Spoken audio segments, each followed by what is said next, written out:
Assalamualaikum warahmatullahi wabarakatuh. Rekan-rekan peserta pelatihan kepemimpinan administrator Angkatan 2 tahun 2025 dan pejabat administrator dimanapun berada.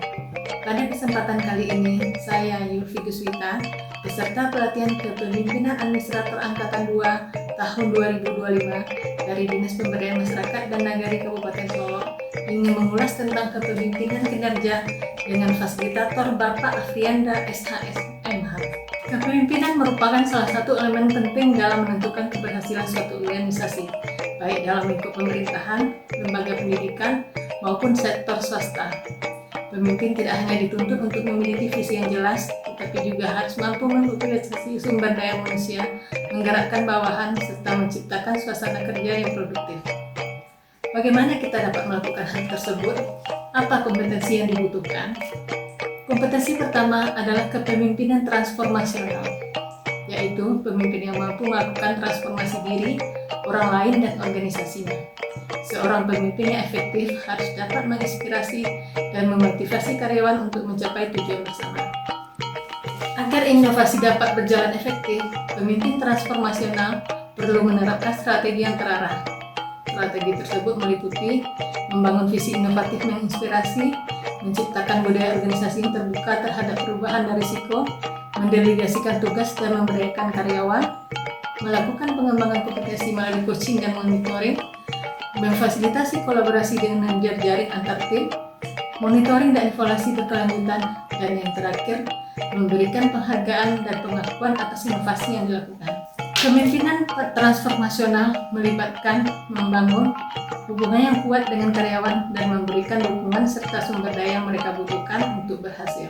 Seorang pemimpin transformasional dicirikan dengan karakternya yang visioner, menginspirasi, memiliki kemampuan beradaptasi, berpikiran terbuka dan adaptif, mampu memberdayakan sumber daya manusia dan sumber daya lain, dan melakukan perubahan-perubahan dalam organisasi menuju organisasi berkinerja tinggi. Kompetensi yang kedua adalah kemampuan menata dan mendayagunakan jejaring kerja. Kepemimpinan yang efektif tidak dapat dilepaskan dari kemampuan membangun jejaring kerja. Pemimpin yang memiliki jejaring luas cenderung mampu mengakses informasi lebih cepat, mengidentifikasi peluang, serta merespon tantangan dengan lebih adaptif. Dengan kata lain, jejaring kerja menjadi instrumen strategis yang memperluas kapasitas kepemimpinan. Seorang pemimpin harus mampu membangun jejaring kerja yang efektif dengan anggota tim dan pemangku kepentingan lainnya. Jejaring kerja yang baik dapat membantu pemimpin untuk memperoleh dukungan, masukan dari orang-orang yang memiliki pengalaman dan pengetahuan yang diperlukan untuk mencapai tujuan organisasi. Selanjutnya, kompetensi ketiga adalah komunikasi efektif. Seorang pemimpin harus mampu berkomunikasi dengan jelas dan efektif dengan karyawan dan pemangku kepentingan lainnya. Komunikasi yang baik dapat membantu pemimpin untuk membangun hubungan yang kuat dengan anggota tim, memperoleh masukan yang berharga, dan memastikan bahwa tujuan organisasi dipahami dan dijalankan dengan benar. Dalam organisasi, seorang pemimpin perlu membangun komunikasi yang efektif secara internal dan eksternal. Komunikasi internal organisasi merupakan proses pertukaran informasi, gagasan, maupun instruksi antar individu atau unit di dalam sebuah organisasi. Komunikasi internal bertujuan menciptakan koordinasi yang solid antar pegawai dan unit kerja. Intinya, komunikasi internal adalah urat nadi organisasi. Apabila alirannya lancar, organisasi bisa bergerak cepat, adaptif dan solid. Komunikasi eksternal ditujukan kepada masyarakat sebagai penerima manfaat dan layanan publik.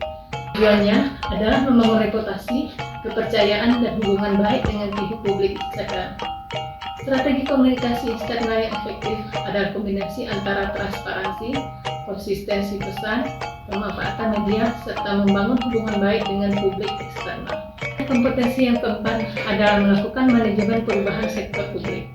Inti dari manajemen perubahan sektor publik adalah serangkaian upaya terstruktur untuk melakukan transformasi dengan organisasi publik agar lebih efektif, efisien, dan responsif terhadap kebutuhan masyarakat yang mencakup tahapan diagnosis masalah, perencanaan strategis, implementasi strategi perubahan, serta evaluasi dan kelanjutan hasil perubahan, terutama dalam konteks reformasi birokrasi dan penerapan teknologi. Seorang pemimpin juga harus mampu memahami kekuatan dan kelemahan organisasinya. mengidentifikasi permasalahan serta faktor-faktor yang mempengaruhi kinerja organisasi.